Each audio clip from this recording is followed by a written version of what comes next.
March 13th, 1997, lights appear over the city of Phoenix, Arizona. Over 10,000 people see them, and the news media cannot explain it.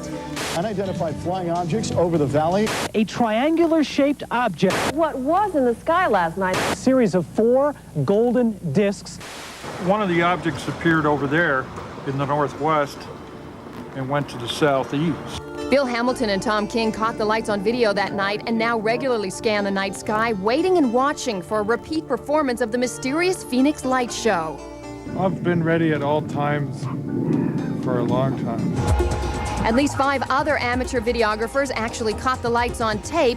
If what they show is authentic, so far it's unexplainable.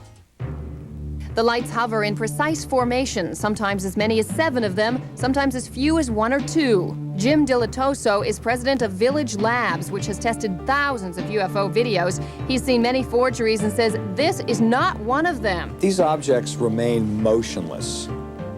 They're not bouncing slightly. They're not losing contact with each other. These things are rock steady. 3 helicopters hanging in formation, 5 helicopters. 1 helicopter with lights on it is not going to remain that steady for that long. It stayed in the air for 2 hours, a huge apparition up to a mile across, winking at thousands of astonished witnesses without ever making a sound. It's probably not military experiments. It's probably not weather balloons or flares, because we know what all those behave like. But if it was an experimental military aircraft, the government isn't talking. Officials at nearby Luke Air Force Base will say only that on March 13th, nothing unusual entered their airspace. The FAA says no UFOs appeared on radar over Phoenix's Sky Harbor Airport for the entire month of March, even though some air traffic controllers and pilots reportedly witnessed the mysterious lights. I doubt very much that this is an extraterrestrial visitor. We spoke with Tom McDonough, director of the Planetary Society's renowned Search for Extraterrestrial Intelligence program. He argues that there are plenty of other explanations for the event. I think this is either a prank or some accidental phenomenon or some kind of building construction with lights on it that are visible at night for a longer distance than most people expect to see them. So what was it? Well, despite the doubters, Dilatoso says it's best to keep an open mind. If this is visitation from extraterrestrials, this is only one chapter in a book that is yet to be finished. Well, the United States Air Force acknowledges that they stopped investigating UFOs in 1969. It says none of the more than 12,000 sightings could be confirmed or seen as a threat to the United States. All right, talk about a threat. Remember that? Hi, everybody, and welcome to Extra. I'm Libby Weaver. And I'm Brad Good. Thanks for joining us. First, an extra investigation into an apparent UFO sighting over Phoenix. Now look at the mysterious row of lights there on the screen hovering in the night air in early March. Many swear these bursts of light are UFOs, but the government just shrugged it off until now.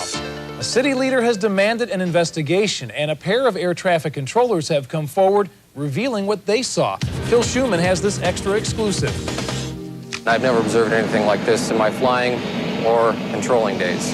Bill Grava and Vern Latham know their skies. As veteran air traffic controllers for Phoenix's International Airport, they've watched the horizon for thousands of hours. But on the night of March 13th, Grava says he saw something he cannot identify or explain. First thought it was an airplane, but we all looked out there and saw that it couldn't have been an airplane. We thought it might be flares.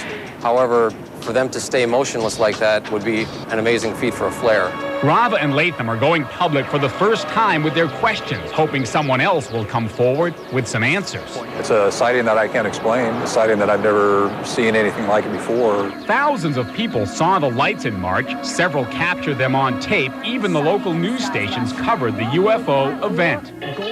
But no one in government was saying anything until now. If it was military, then we need to know that it's military. Phoenix City Councilwoman Frances Barwood decided to get to the bottom of this mystery after Extra came to her looking for answers.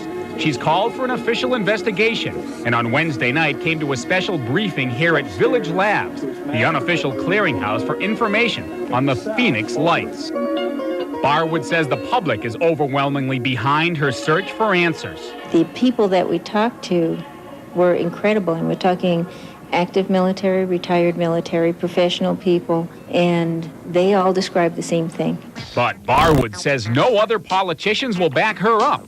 Governor Fife Symington says the state's not investigating. Senator John McCain declined to comment. Senator John Kyle failed to return numerous phone calls. And at nearby Luke Air Force Base, officials will say only that the lights didn't come from there. Grava and Latham say they just hope this new glare of attention will help focus some light on their lights.